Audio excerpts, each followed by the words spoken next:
Good afternoon, students. Welcome to GK class. Today we will do page number 13, wardrobe vocabulary. First is an action successfully done 3 times is known as a hat trick.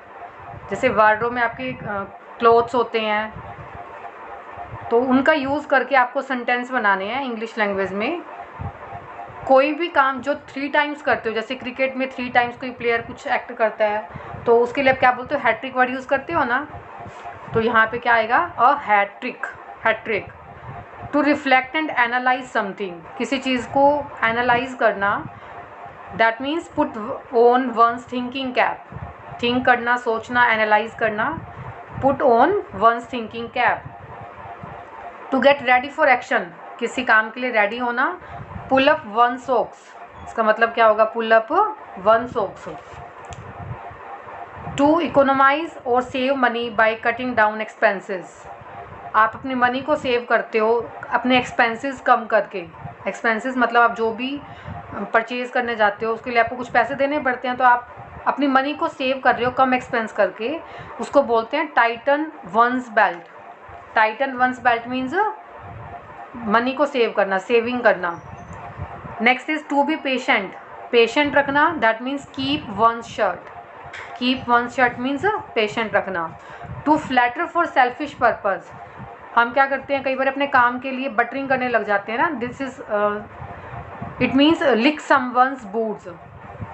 Licking वैसे हम किसकी करते हैं, ice cream को लिक करते हैं, but यहाँ पे क्या दे रखा है, लिक समवंस बूट्स, जिसको आप हिंदी में बोलते हो तलवे चाटना, है ना, अपने मतलब के लिए. Next is to plan according to the availability of funds.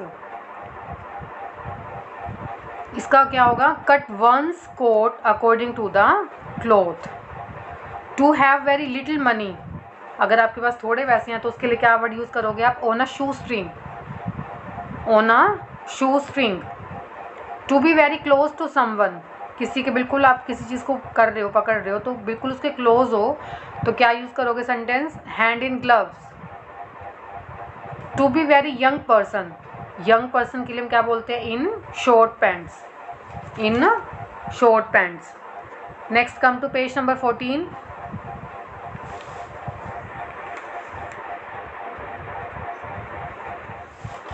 First is from A to Z.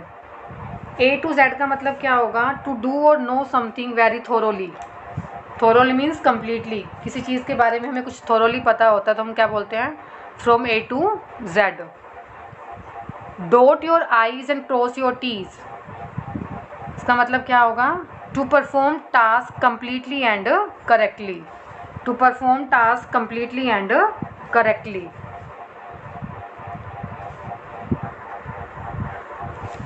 Next is take a U turn. U turn means to change one's direction और वंस डिसीजन, मतलब किसी के decision को change करना हो तो उसके लिए हम क्या वर्ड यूज़ करते हैं, take a U turn. Generally U turn हम कहाँ लेते हैं, डायरेक्शन को चेंज करने के लिए. ऐसे किसी के डिसीजन को चेंज करना हो तब हम क्या बोलते हैं, take a U turn. Next is mind your P's and Q's. It means to be very careful and cautious, किसी चीज़ को लेकर केयरफुल होना तो उसके लिए क्या बोल रहे हैं, mind your P's and Q. Generation Z, what is the meaning of generation Z, to be young और बी इन 20s. कोई यंग पर्सन है तो उसके लिए हम क्या बोलते हैं, तो जेड जनरेशन का है. Learn the ABC of. Learn the ABC of means to know the very basic. जैसे सपोज दैट आप पंजाबी स्टूडेंट्स को मैं बोलूँ संस्कृत के लिए तो आप क्या कहोगे, मुझे तो संस्कृत की ABC भी नहीं आती. ABC मीन्स उसकी बेसिक टर्म्स भी नहीं पता आपको. Next is to catch Z. To catch Z means to sleep.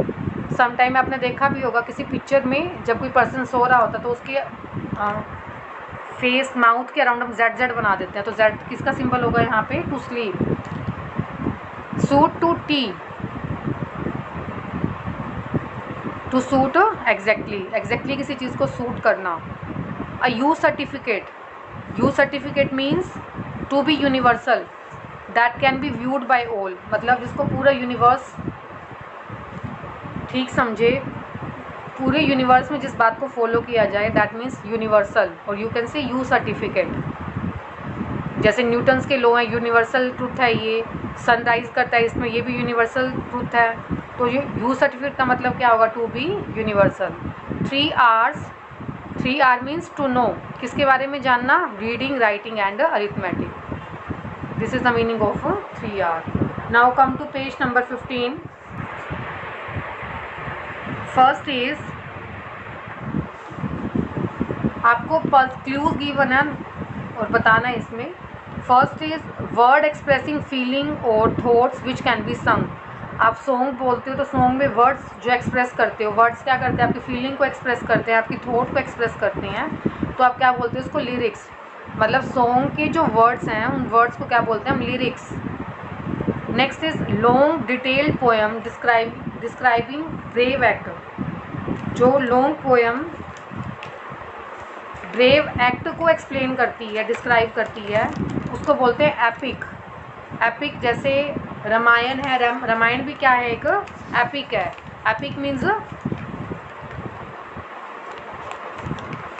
Long detailed poem. Long poem है जो किसी के ब्रेव एक्ट को एक्सप्लेन कर रही है। ब्रेव मीन्स वीर गाथा। यहाँ पे श्री राम जी की वीर गाथा को, लव कुश की वीर गाथा को एक्सप्लेन किया गया। This is epic.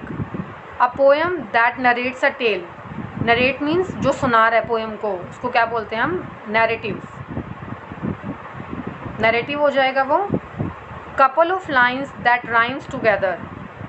Couple of lines को क्या बोलते हैं, कपलेट। कपलेट मीन्स दोहा। जैसे 2 लाइन्स का कपल बन जाता है, उसको क्या बोलते हैं, कपलेट। जैसे आप हनुमान चालीसा करते तो उसमें दोहा आता है ना, श्री गुरु चरण सरोज रज। This is couplet. Next is a poem that can be संग लाइक अ सॉन्ग। एक पोएम जिसको हम सॉन्ग की तरह गाते हैं, मतलब कोई पोएम है उसको हम सॉन्ग की तरह अगर बोल रहे हैं तो उसको हम क्या बोलेंगे, ballad. Next is Shakespeare style of poetry is known as dramatic. Shakespeare style में अगर पोएट्री की जाती है तो उसको क्या बोलते हैं, dramatic. Poetry based on nature. Nature पे अगर कुछ पोएट्री की जाए तो उसका मीनिंग क्या होगा, pastoral. Poem expressing sadness at death. किसी के डेथ पे सैड होकर जो पोएम बोली जाती है उसको क्या बोलते हैं, elegy. Next is stanza of poem. Stanza of poem is verse. Poem में जो आपको स्टैंजा गिवन होता है उसको क्या बोलते हैं, verse. 5 line funny poem. 5 lines की जो पोएम होती है उसको क्या बोलते हैं हम, limerick. 5 lines funny poem is known as a limerick. Now come to page number 16। Dramatic style. Drama के लिए मतलब जो जो हम वर्ड्स यूज़ करते हैं, अनजम्बल करना है आपको। द मेन स्टोरी और plan of the play. Main story को क्या बोलते हैं हम, plot. Next is a raised platform for performance. आप कोई भी एक्ट अपना परफॉर्म करते हो, वो कहाँ करते हो, स्टेज पर। तो परफॉर्मेंस कहाँ देते हैं हम, stage. Next is actor in a play are called. जो एक्टर्स प्ले करते हैं उनको क्या बोला जाता है, characters. These are the characters of this play. The end point stage of a play. Play का जब एंड आने वाला होता है तो उसको हम क्या बोलते हैं, climax. Humorous play is comedy. Comedy मतलब जिसमें फ़नी सा कुछ किया जाता है उसको क्या बोलते हैं, humorous play. That means funny act. A play depicting romance is romantic. Sorrowful means जिसमें सोरो, सैडनेस किसी प्ले में आती है तो उसको हम क्या बोलते हैं, tragedy. The conversation among the actors forms. जो एक्टर्स कन्वर्स करते हैं, बातें करते हैं, उनके क्या होते हैं, वो डायलॉग्स होते हैं जो बोलते हैं वो। Next is the style of criticising a person और एन आइडिया इज। किसी पर्सन के आइडिया को, उसके स्टाइल को क्रिटिसाइज़ करना। क्रिटिसाइज मतलब आप उसके अगेंस्ट बोल रहे हो, उस पर्सन के, उसको कमेंट्स दे रहे हो नेगेटिव, तो क्रिटिसाइज़ करने के लिए आप क्या वर्ड यूज़ करोगे, सटायर। किसी पर्सन के स्टाइल को क्रिटिसाइज़ करना is known as a satire. A person who writes play is known as. जो पर्सन प्ले राइट करता है, कोई भी प्ले है, कोई भी एक्ट है, उसको राइट करेगा, उस पर्सन को क्या बोलते हैं? Playwright. So today your work is you have to learn and write page number 13, 14, 15 and 16. Okay बेटा, हैव अ नाइस डे.